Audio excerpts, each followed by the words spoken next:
Welcome back to my channel. আমি পূজা। আমার একটা নতুন ব্লগে আপনাদের আবার স্বাগতম জানাচ্ছি। আশা করছি আপনারা খুব ভালো আছেন, আমরাও খুব ভালো আছি। তো এখন ঘড়িতে বাজে ওই ধরুন 9:45 মতন বাজে। তো আজকের বারটা হচ্ছে বৃহস্পতিবার। তো আজকে ব্লগটা এখান থেকে স্টার্ট করলাম। আই হোপ ব্লগটা ভালো লাগবে, তো আপনারা দেখতে থাকুন। তো এখন সকালে চাও খাইনি, তো এখন খেয়ে নেব। আর চলো দেখতে থাকুন। তো এদিকে ওরা স্কুলে চলে গিয়েছে, এখন আমি একটু ফ্রেশ হয়ে নিচ্ছি। ফ্রেশ হয়ে তারপর জল খেয়ে নেব। তো এদিকে আমি সিঁদুরটা দিয়ে নিয়েছি, আর এখন একটু জল খেয়ে নেব। খেয়ে তারপর চা খাবো। তো চলো তোমরা দেখতে থাকো। তো এদিকে লাল চা নিয়ে নিয়েছি আর মুড়ি নিয়ে নিয়েছি। গরমে জানো তো কিছু খেতে ভালো লাগে না, জাস্ট একটু হালকা খেতে হয়। চা তো খেতেই ভালো লাগে না, এত গরমের মধ্যে চা খেতেই ভালো লাগে না। তো এদিকে ও স্কুল থেকে চলে এসেছে, আমার এদিকে সকালের বিছানা ওঠানো, কাপড় মেলা সব কিছুই কমপ্লিট হয়ে গেছে। আর এখন ওকে একটু খাইয়ে দেব, আর তারপর চালটা ভিজিয়ে রাখবো। তারপর রান্নার দিকে রান্নাটা করব। তো চলো তোমরা দেখতে থাকো।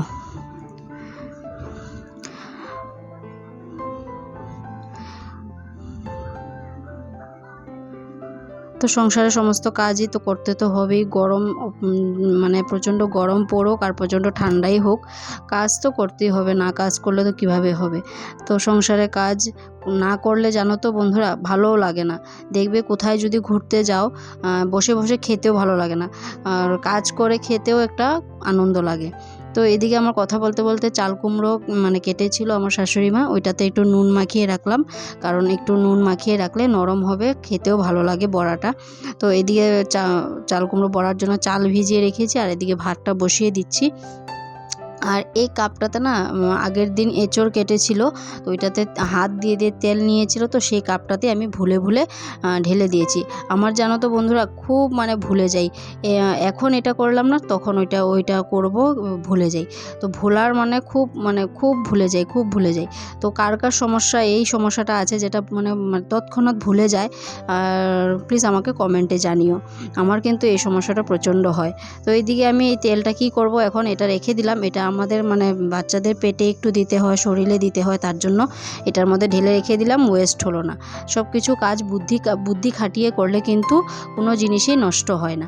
তো এই তেলের বোতলটা মানে মুখাটা তো তোমরা দেখতেই পেলে, এটা লাগানো যাচ্ছিল না, তো এটা পড়ে যাবে, তার জন্য আর একটা বোতলে ঢেলে রাখলাম তেলটা, তাহলে আর পড়বে না। তো এদিকে আমার ভাতের জলটা বসিয়ে গিয়েছিলাম।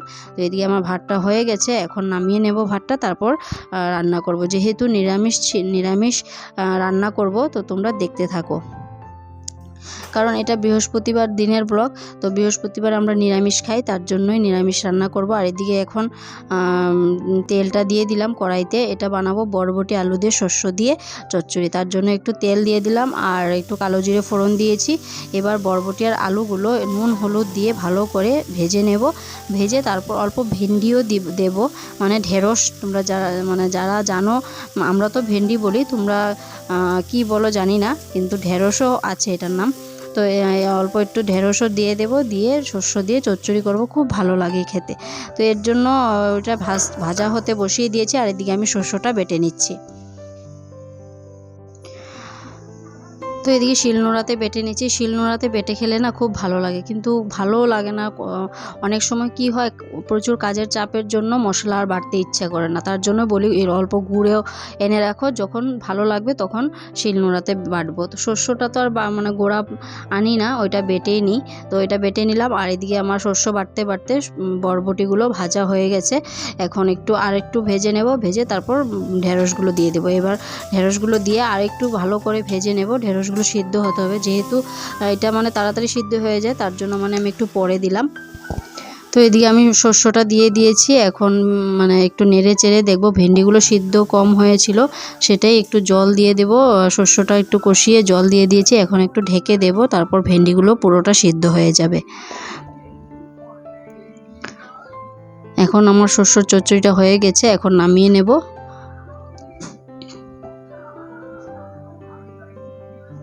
তো এদিকে আমার রেডি হয়ে গেছে শস্যর চচ্চড়ি। আর এদিকে ঝিঙে আলু ঝোলের জন্য ঝিঙের তেলটা দিয়ে দিলাম কড়াইতে, আর একটু গোটা জিরে ফোড়ন দিয়েছি। আর আলুগুলো আগে ভেজে নেব, কারণ ঝিঙেগুলো তো খুব নরম। আলুগুলো আগে ভেজে লাল করে মানে নরম করে নেব, তারপর ঝিঙেটা লাস্টে দেব। তো এবার আলুগুলো একটু ভেজে নেব লাল লাল করে। আমার আলুটা ভাজা হয়ে গেছে, এখন ঝিঙেটা দিয়ে দেব। দিয়ে তারপর একটু ভাজা ভাজা করে মশলাটা গুলে নেব, গুলে তারপর দিয়ে দেবো। মশলার মধ্যে ওই ধরুন জিরের গুঁড়ো আর কাঁচা লঙ্কা বাটা, নুন, হলুদ, আর কিছুই দেব না, কারণ বাচ্চাদের জন্য তো আর ডাল বানাইনি, তো ওরাও মানে ঝোলটা দিয়ে খেতে পারবে। বাচ্চাদের জন্য তো আর তেল মশলা বেশি দেওয়া যায় না, তার জন্যই। তো এইদিকে আমি মশলাটা গুলে দিয়ে দেব। এবার মশলাটা কষিয়ে নেব, নিয়ে তারপর ঝোলটা দিয়ে দেব। তো এদিকে আমি এক সাইডে বড়াটাও বসিয়ে দিয়েছি, কারণ ওরা স্কুল থেকে চলে এসেছে, খাবার দিতে হবে তাড়াতাড়ি করে, তার জন্য দুদিকে দু চুলায় বসিয়ে দিয়েছি। আর এদিকে আমার মশলাটাও কষানো হয়ে গেছে, এখন ঝোল দিয়ে দিলাম। একটু ফুটে উঠলেই জাল করে নামিয়ে নেব। আর বড়াটাও এদিকে এক পাশ দিয়ে হয়ে গেছে, এখন আরেকটা পাশে উল্টে দিলাম। তো কথা বলতে বলতে আমার ঝিঙে আলুর ঝোলটাও হয়ে গিয়েছে, আর এদিকে বড়াটাও হয়ে গিয়েছে। এখন ওদেরকে খাবার দেব, ঝোলটা নামিয়ে নেব।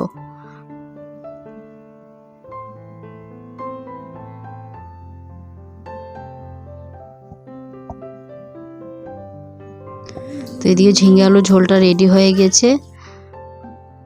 গরমে দেখতে পাচ্ছ মুখটা কি অবস্থা হয়েছে। আর এদিকে আমি আবার চাল কুমড়োগুলো রয়ে গিয়েছিল, সেটা দিয়ে দিলাম আরেকবার। আর এদিকে আমার রান্নাতে ছিল চাল কুমড়ো বড়া, আর ঝিঙে আলু ঝোল, আর বরবটি আলু চচ্চড়ি।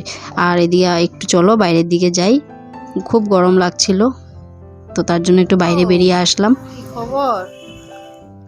আর এদিকে আমার বড় ছেলে স্কুল থেকে চলে এসেছে, ও আখের রস এনেছিল, সেটাই আমাকে ও দিচ্ছে। তো ওরা রিফ্রেশ ট্রেশ হয়ে নেবে, নিয়ে তারপর ওদেরকে খাবার দিয়ে দেব। তারপর মানে চালের গুঁড়ো অল্প বেঁচে ছিল, তো ফেলবো কেন, তার জন্য ভাবলাম একটু পুদিনা পাতা নিয়ে আসি, ওইটা দিয়ে 3-4টে বড়া করলে হয়ে যাবে, চালের গুঁড়োটা আর ফেলতে হলো না। তো বুদ্ধি খাটিয়ে যদি একটু কাজ করো, সংসারে সব কিছুই সেভ করা যায়, সব জিনিসই সেভ করা যায়। তো তার জন্যই এদিকে আবার ভাতটা দিয়ে দিলাম, ওদেরকে খাবার দিয়ে দেবো। আবার তারপর তোমাদের সাথে সেই বিকেলে দেখা হচ্ছে। তো চলো বাইরের দিকটা একটু দেখাই। একটু মানে বাইরে একটু হাওয়া দিচ্ছিল, তার জন্য একটু বাইরে দাঁড়িয়েছিলাম। আর আমিও তো এদিকে আমি স্নান করে চলে আসলাম, বিকেলে খাবার দাবার, দুপুরের খাবার দাবার সব কিছু সেরে। আর এদিকে এখন একটু রেস্ট করে নেব, তারপর আবার সেই সন্ধ্যেতে দেখা হচ্ছে। এদিকে ওরাও ঘুমিয়ে ছিল, আর আমি এদিকে উঠে গিয়েছি, সন্ধে হয়ে গেছে। আর এখন কাপড়গুলো গুছিয়ে নেব। আমার একটা কি সমস্যা বলো তো, 2-3 দিন কাপড় জমে যায়, আর তারপর অনেকগুলো কাপড় হয়ে যায়, আর খুব অস্বস্তিকর লাগে কাপড় গুছাতে। তো কিছু করার নেই, গুছাতে তো হবেই। তো আজকে ভাবলাম না, কাপড়গুলো নিয়ে বসবো, এগুলো আজকে গুছিয়েই ছাড়বো। তো এদিকে আমি কাপড়গুলো গুছিয়ে নিচ্ছি, তারপর সবগুলো যেটা যেখানে থাকবে সবখানে রেখে দেব। অনেকগুলো কাপড় জমেছিল, তো এগুলো যার যে মানে সবারটা আলাদা আলাদা করে রাখি, তাহলে খুঁজতে অসুবিধা হয় না, তো মানে তাড়াতাড়ি পাওয়া যায়। তো ওইটা বেড কভারটা একটু মানে কেচে দিয়েছিলাম আমি। বেড কভার খুব তাড়াতাড়ি মানে 2-3 দিন পরে পরে চেঞ্জ করি।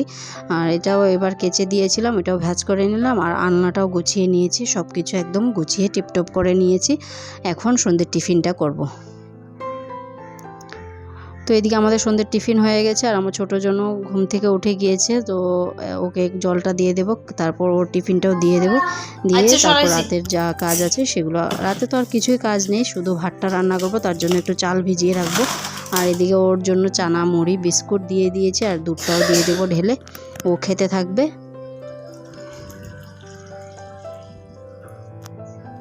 ও নিয়ে চলে গেছে, এখন মানে চালটা ভিজিয়ে নেব।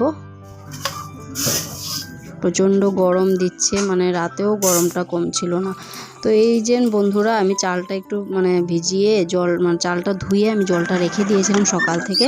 তো সেটা আবার গাছে দিয়ে দেবো, কারণ মানে মানুষে বলে যে চালের জলগুলো গাছে দিলে ভালো হয়। তো বন্ধুরা প্লিজ তোমরা যদি জানো আমাকে কমেন্টে জানিও যে গাছে চালের জলটা। করছি, সবাই খুব ভালো থাকবেন, সুস্থ থাকবেন, সাবধানে থাকবেন। আর ব্লগটা কেমন লাগলো অবশ্যই আমাকে কমেন্টে জানাবেন। ভালো লাগলে একটা লাইক করবেন। পরিবারের সবাই খুব ভালো থাকবেন, সুস্থ থাকবেন, সাবধানে থাকবেন। দেখা হচ্ছে খুব শিগগিরই একটা নতুন ভিডিওতে। ততক্ষণের জন্য বাই বাই।